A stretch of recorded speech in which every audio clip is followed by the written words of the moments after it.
Hi, everyone. Welcome back to another episode of Mondays with Mindy. Christian Brescia.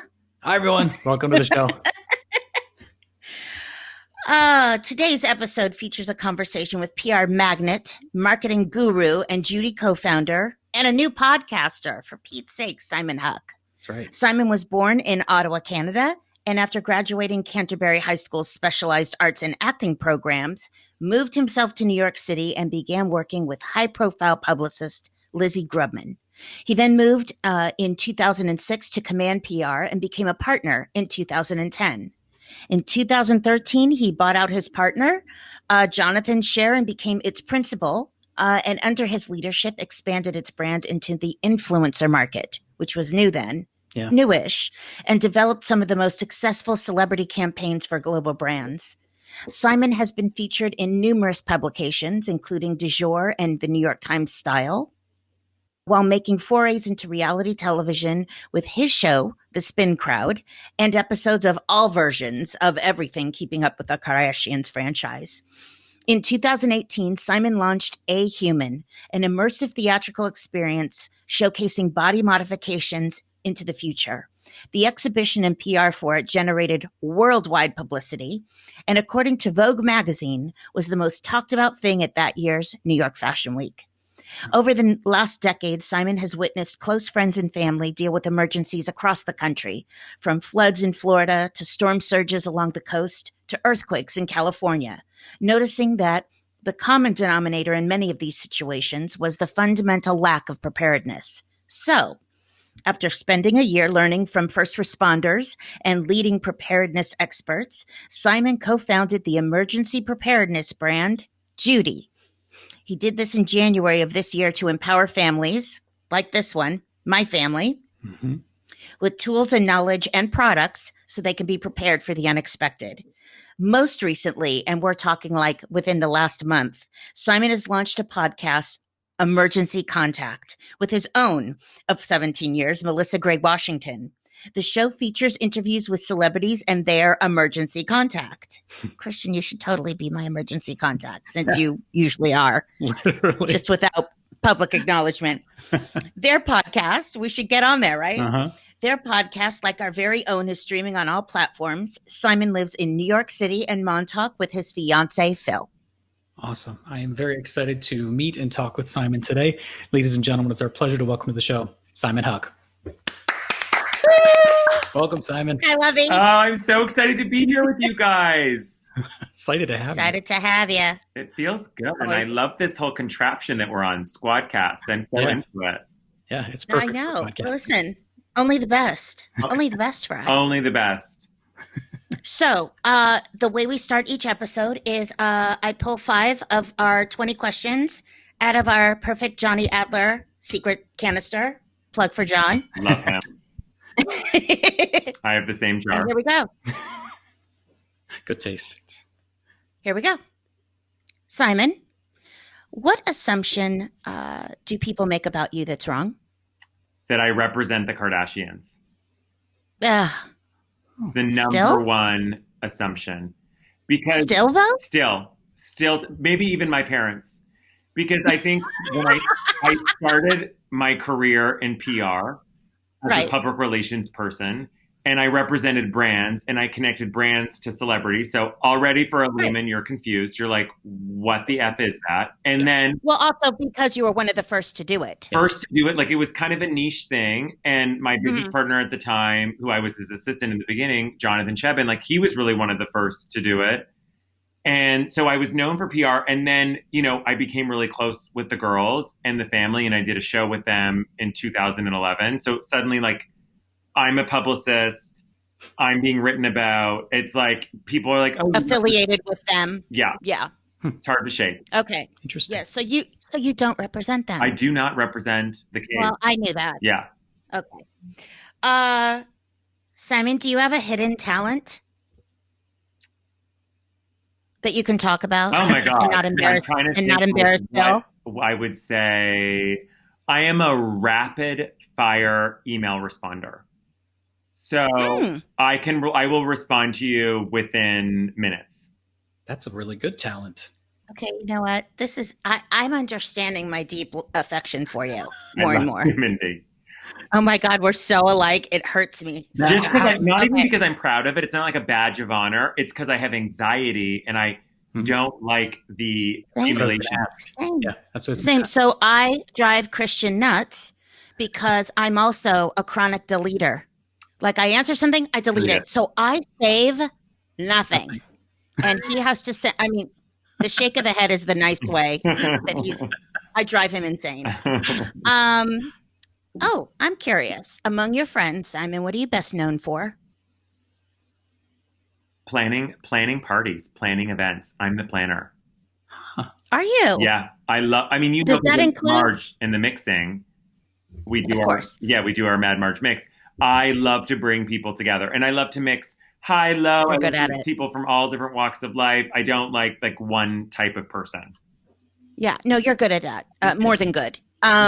Does that include travel? Like, do you plan all your trips, or does Phil do it? No, Phil does all the trips. Pip the Rip is like, before I met Phil, I was paying full dollar for every plane ticket. I didn't know how the point system worked. Like that is all like another language to me. And now he can move things from American Express to a Delta card to a thing. And I'm like, and everything is free. I mean, not free, but it's like feels free. Yeah. Well, you have earned these points and he knows how to use them and Thank you. manipulate. It's not even manipulate. You've earned them. I've earned them. Yeah. Yeah. They just make it Okay. different. Well, your trips are fabulous. Yeah. Come on, Phil. Okay, this I'm interested in. And just in the moment, and we won't hold you to it, but who is the most fascinating person you've met? Ooh, this is a good one. I know. Maybe I should even say like in this country, because I'm sure you've met fascinating people all over the world. Who is the most fascinating person I have met? Oh my goodness, this one's stumping me. Because it's How about top? We won't even put a number on it.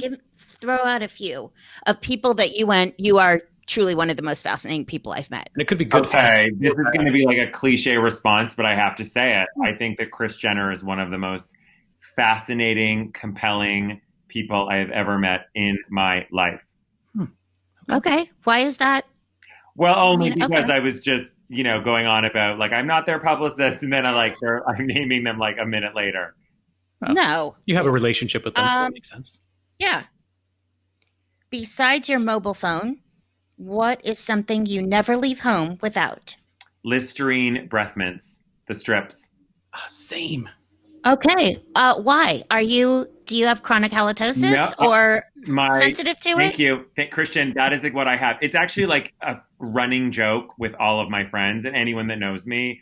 I have them constantly and I don't know. I'm always just scared that like my scent may offend you. I'm not known for having bad breath. I'm not even a chronic coffee drinker, but I am obsessive over these Listerine strips. I should have like stock in the company. It's actually. Do you buy in bulk? Do you buy in bulk? I buy on Amazon, and I think the order is like $48. So like that is a lot. Yeah. I bought them for friends in other countries because they can't get them there, and they're like, "These are amazing." I'm like, I know, which scares me. Hopefully they're not like I mean, I'm sure. I was just gonna say, like, how many do you ingest in a day? So depending on the day. Well, we're on a podcast, and I just had 2 coming on. Like I just put 2 in my mouth before doing this. I don't know why, but I just like. So did I. Yeah, I love it. And I appreciate it from both of you. Thank you so much. Yeah. So, I don't know if you. Anyway, we started this. Christian and I started this because what was missing from most heartfeltly from being safe at home was just talking to other creatives. And my dad's a businessman, my mom's a lawyer, and yet they're 2 of the most creative people that I know. And so it's obviously not just actors, writers, and producers, but to me, you fall into the category of being one of the most incredible creatives that I've had the pleasure of knowing. I love you, Mindy. Simply because you've had the courage. You started out very young with Leslie Grubman and started in PR and then moved to Command and built it to your own success. But I would say in the last couple years, I don't know whether, and I'm going to ask you whether it was confidence, boredom, excitement, whatever possessed you to finally get into creating your own things like A Human and Judy, and we'll get into all of that. But I consider you a creative. Do you consider yourself one? Especially when I was doing A Human, I felt like my biggest thing that I needed to work on was the imposter syndrome. So when I first launched A Human, which was this kind of forward-facing Disney World experience, if you will, and people were referring to me as a creative director, and I had this imposter syndrome where I kept thinking, I'm not a creative director. I'm like the entrepreneur. Like I felt really uncomfortable in that role because it was so foreign to me because I've never really ventured into that, to put yourself out there creatively. But don't you think even before that, putting celebrities or putting people with products, there is a creativity aspect. There is aspect to that. Yes, absolutely. And I think that's like what we all kind of battle is our imposter syndrome. When someone assigns something, you feel like you don't have like the credentials to back that up. I think we all kind of go through that. Like I can be the PR whiz, the celebrity maestro. I can be all of that and I can own that. But when you take me out of my sweet spot and you call me a creative director, I'm like, me? Like the pressure? Well, I think you're very much of an Oz, where you were behind the curtain making things happen for other people for so long that once you're front and center, absolutely. You get a little there's nervous. a level of being uncomfortable. But 100%. now, I mean, come on. Thank you. No, it's been such a crazy journey, and one thing leads to another. Like, doing A Human gave me the balls and the confidence to say, okay, I now want to start my own consumer brand. I had never even thought of launching my own brand. And then that got me to the next stage. And then I thought, I have to raise money. I've never fundraised before. I've read about it, but like, I didn't know what the process was going to be like. Oh my God, we're going to fundraise. And then like, now we just closed our Series A. Oh, we're doing a Series A. I've heard of people do Series A. It's like you go through all these things that are out of your comfort zone. And along the way, you're calling your friends and your mentors to be like, am I insane? Like, what's going on here? This is really hard. No, it's called courage. And it's called, to me, being a creative does have that like gypsy factor of just like, I'm going to go where the wind takes me and make it something. Yeah. Fake it or make it. Yeah. Yes. Yeah. Well, we're all doing that on some level. Yeah. Totally. No, I applaud it profoundly. I mean, so what was the thing that took you to A Human being your first thing that it's like, I'm going to now? So I think, part of what I do for a living, working with talent and connecting talent to big major brands in these endorsement opportunities, is obviously there's elements of that. There are creative, but then there's moments where it also feels really transactional. And after 15 years of working in that industry, I felt like I needed an outlet to create something that was kind of sitting in the back of my mind. And I wanted to also be uncomfortable. So like I reached out to like 15 creative directors and I said, will you do this with me? And everyone was kind of like, I'm not really sure where you're going with it. And what you realize is like you go through 15 different iterations until you come up with the big idea. And it was honestly like one of the most gratifying kind of 9 months of my life, just tinkering away, finding the space in Soho. We rented a 9,000 square foot space in Soho and finding all these amazing artists to collaborate on, and then of course launching it. Yeah. Right. No, I mean, it was such a thing. Yeah. And deservedly so. Thank you. Yeah. And by the way, I am still waiting for my big endorsement opportunity. No, Just Mindy, like it's happening this week. like let's have it. Truly. Retirement is in the future. No, hello, let's have me it, too. Please. All right. And so, do you still dabble in that? Is that like the past and you're moving forward with not just the success of Judy, but obviously it's still in its infancy, I would say, because it's yeah. So Judy, we launched Judy in January. So, that was 9-10 months ago. And the genesis for Judy was my co-founder and I, Josh. We have friends and family who live in Florida and California. Yes. And they all had kind of the same story. They had been involved in an emergency situation, some in domestic emergencies, so home floods, house fires, and then these larger scale emergencies. I have friends who've lost their homes in the wildfires. I know, Mindy, you know people who've had with evacuations, and it's just this traumatizing experience. And the same thing happened over and over again when I said, so what did you do to prepare? Did you have an emergency kit? They were like, what are you talking about? I did not have an emergency kit. I did not have an evacuation plan. I don't even know where my fire extinguisher is. So it was kind of this light bulb moment where you thought, wait a minute, why is no one spending time building a brand in something that we all need? And I think the challenge is too, if you go on Amazon, you see Well, I was going to say, being in Los Angeles, right? We've all had, our only options, at least the ones my friends and family have, are from the Red Cross, and they're very basic, and they're ridiculous in size, and you don't know where to put them, and so they don't look good. And so to me, the part of the genius of the idea of the Judy kits that you created, and not just, I mean, these aren't just kits, you are creating your whole system. It's a whole system. A platform for knowledge, and for families to make their plan. But the actual physical cases that you've put together are so phenomenal. Thank you. I have two. And I've been passing the word. You were the most supportive, because the day I launched, you were supporting me. Even in my pre-launch, you were supporting and posting. You were everyone's number one cheerleader, and just why we all love you so much. Oh, thank you. Well, but it's also, I don't just do it, just out of smoke out of my ass. I mean, I do it because it's genius. And I have a Judy for my car and a Judy for my house, and everyone that I know is getting on board. Having said that, though, so I want to get back. Have you kind of divorced yourself from your whole PR kind of talent putting world people together? Talent world. Yeah, I would say it's probably 70-30. And, part of the kind of the Venn diagram I've created is that we knew that preparedness it's not sexy, right? Which is why the name is Judy, which is why the branding is really bright. Right. No one wants to talk about what arguably is one of the scariest moments of your life, when you're in an emergency. Yeah. So to get people to talk about it, there was some kind of psychological Olympics, if you will, that need to be done to convince people to have that conversation with their family, to purchase an emergency kit or make their own emergency kit. So we knew that we needed the use and the power of influencers and celebrities to get behind this. So my marketing company and my talent company allows me to leverage those relationships towards something that is doing good, that is quite literally saving lives. So when a celebrity receives an emergency kit, a Judy, and they're talking about all the values of having an emergency kit, of having an evacuation plan. Oh my God, what is a hand crank radio? How is it going to help me? This is providing value to so many people, especially, the folks who are in California right now, Northern California, Southern California. It's really scary. And, we know that this is only going to get worse and worse each year as climate change continues to exacerbate natural disasters. Yes. I mean, it's also what I found really wonderful is that, especially pre-fires, we really were concentrating on earthquakes. And the only way to live in Southern California is to not make it a part of your daily life, because you'd go insane and you never leave your house. Right.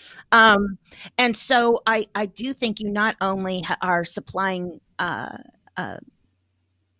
peace of mind, but with ease. Yeah. So Thank you. You don't have to worry. No, but you don't have to worry about it. You've got it. You're covered. Should God forbid anything happen, you've got supplies. You have phone numbers. I mean, within these kits, Christian, what's so great is it's not just stuff, water, things that we know.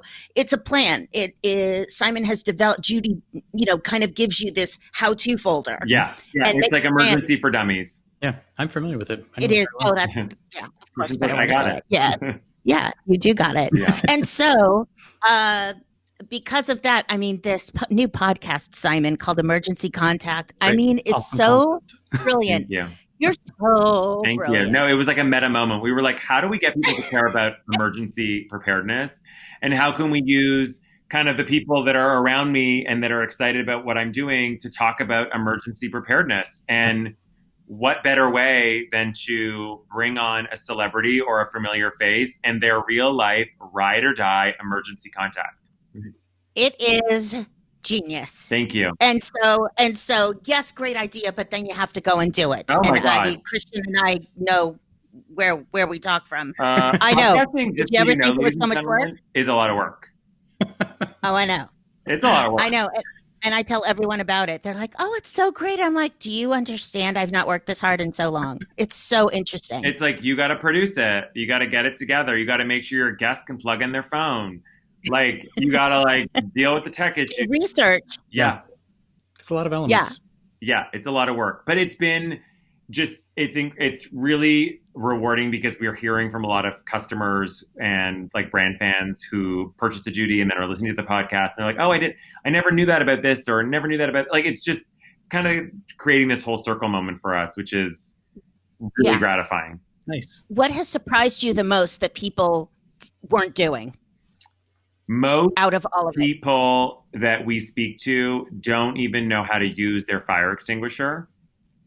Most people don't have any semblance of an emergency plan. So if you're living in a kind of a single family home, you've got 2 kids, they're under the age of 10, they've never practiced like a home fire drill properly or done it like routinely with their family, which is so strange, because when you're in school and you're 9 or 10 or whatever, you practice that like twice a year. At least. Right, you at don't least. practice it at home. Right.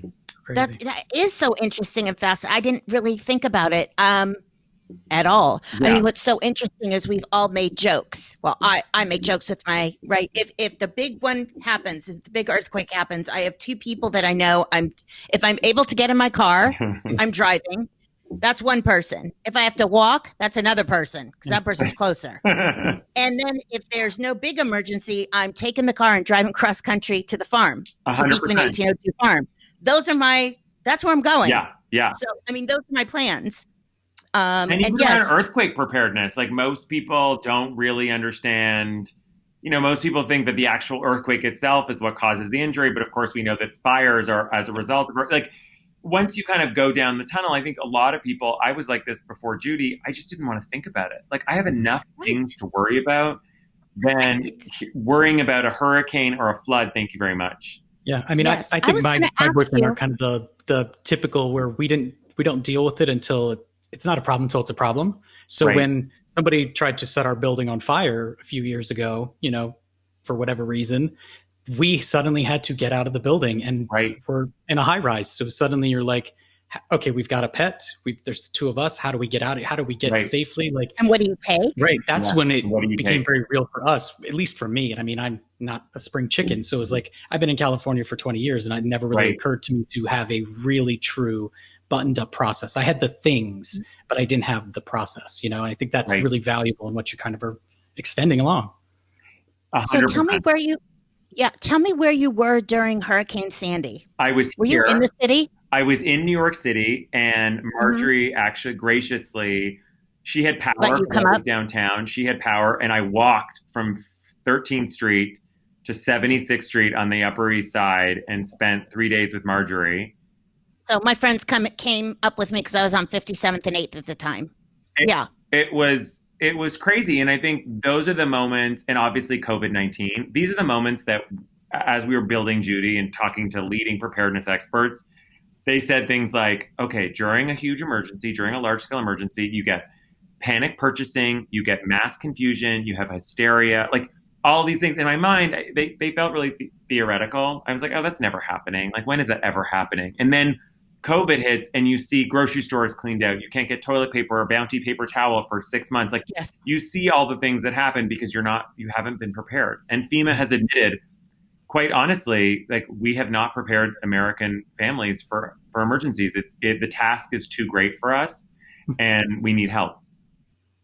And but it's what you said too. I mean, I so remembered those fire drills in school, and yet not once did I have a conversation with my parents about what we were going to do if the house caught on fire. We just didn't have it. We never talked about it. So you're bringing this consciousness, in and having these conversations. Even post-COVID, right? I think are even going to be more important because we know now there's many less safe places to go. I think it's like a heightened level of education. I have a friend who lives in California who received an evacuation warning on their phone about a potential fire. Yes. It alarmed her, and then she was given the evacuation order, but she took 30 minutes to then call her neighbor, call her friend, check social media. Is this real? Do they actually want me to leave? And that is something that is so common in natural disasters, emergencies in general. Preparedness people call it milling. They're looking for verification that they should leave. And this is the education, like, this is the aha moment we all need to have. Like, when you're given an evacuation warning, pay attention. When you're giving an order to leave, you have to leave. And it's scary because as you guys know, it's California. These wildfires are moving so quickly. Entire towns are being wiped out. And yes, it's such a delicate balance for Judy and just even me as the founder of how do I talk about emergencies without scaring you? How do I make it optimistic and fun? There's this balance you have to reach. A good scare is not nothing. I do think sometimes people need to have a little bit of the fear of something. Right. And then I have to say, when I first received my Judy, my big duffel, I didn't get the crate because it's just me, but my big duffel, I did create a folder where I've got cash, and I then created a folder where I have my social security card and birth certificate, and this little kind of bag of, underwear and a set of clothes, and it helped me. It helped me go, well, if I'm going to have the duffel, let me also have this area, this like overnight bag of stuff. Yep. And now I know where everything is, so it's a quick grab. So smart. Yeah, it's what everyone should do. And like, I encouraged my fiance to do it, and like he hasn't done it yet, but I've done it. Yeah. Phil has no bag. Yeah, he has no bag. He's in my bag. Hope you guys can share clothes. What else is new? Yeah, exactly. What else is new? That witch. I can't. Yeah, so I think the podcast will not only obviously entertain, but it will hopefully spurn people to action a little bit, that it doesn't actually take a lot of thought to just kind of know where your emergency stuff is and make it so that you can just grab it. Right. Exactly. Yeah. So give me a couple of things that you talk about on emergency contact. Do you ask obviously like how the person became their emergency contact? Right. We kind of go through the story. This week, the episode that comes out this week, we have Khloe Kardashian and her emergency contact and best friend, Malika. Mm-hmm. Last week we had Benny Drama, do you know Benny? Yeah. Yes. So funny. And his boyfriend, Terry. And you really get to know their relationship of how have they been in an emergency together before? How do they rely on each other? How are they prepared? And then we quiz them at the end of every episode on like certain emergency situations and what they would do. And most of them don't do that well. Like most of them are like 4 out of 10. I mean, my co-host, who's my emergency contact, like got 0 out of 10. I mean, she is so unprepared. Oh my gosh. So wait, how did she become your emergency contact, by the way? I've been her best friend since college. I was her maid of honor in her first wedding. And we, being Canadian, we moving to the States, kind of living in this world, everything was so foreign to us that you just developed this bond, this kind of lifelong bond where you're like, oh my, we're survivors. Like, living in New York is super scary. I grew up in Ottawa. Like this is all so new to me. So you kind of develop that relationship and it never leaves you. Right. So she is not as prepared as you thought she's a she bad was. Judy. She's a very bad Judy.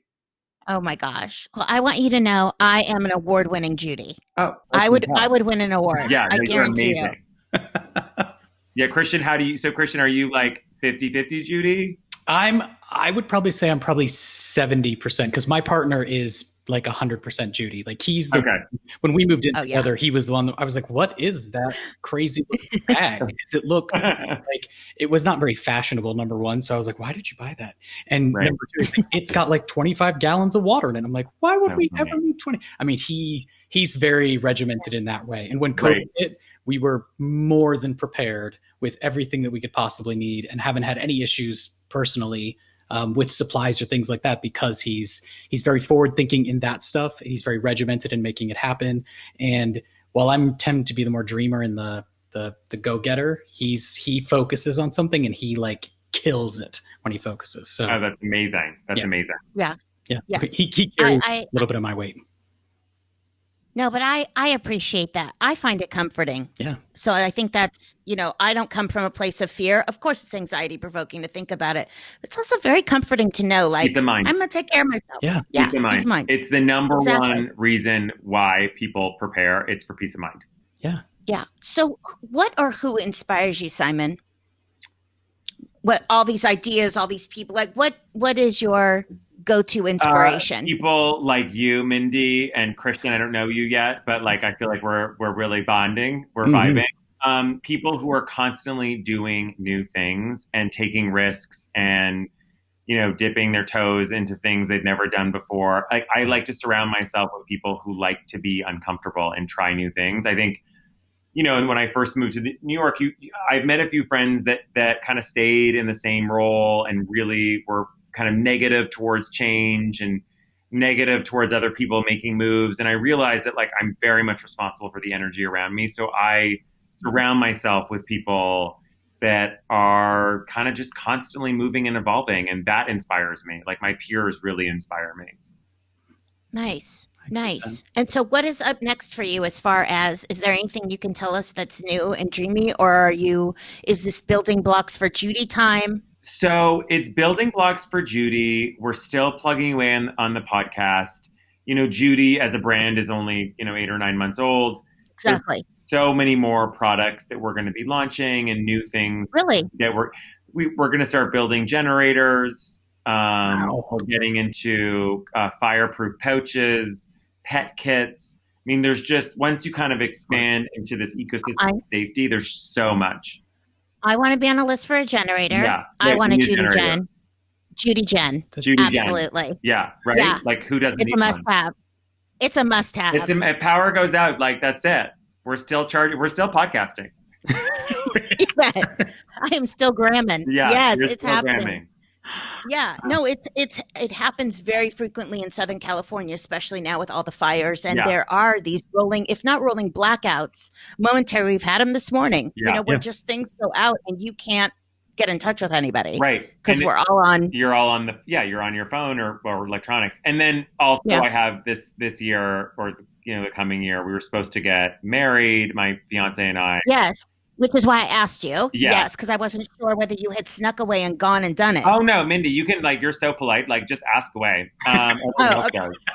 I did. I was like, I knew they were supposed to get married. Did I miss it? Oh, no. We are not. Please. He is Bridezilla. You would know. It would be all over Instagram. He's out of control.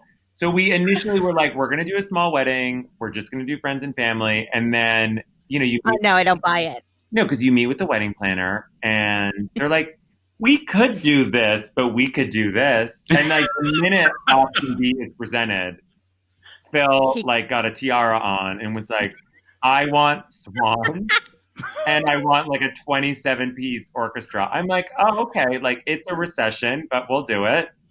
Okay, but you also, tell people who don't know you and our listeners who are just meeting you for the first time, this mad, amazing proposal. Okay, please. So it was glorious. To give backstory, Phil, even though I'm describing him as a hyper diva, he's actually like I am the diva. I'm actually I'm like the capitalist. He's like the sweetest, nicest, funniest guy. And he thought we were going to get engaged probably a year ago. We went to Venice and we stayed at a fancy hotel and I actually had the ring. And there was this like gondola ride moment we had. And I kept feeling like he was waiting for me to get on one knee. And I was like, no.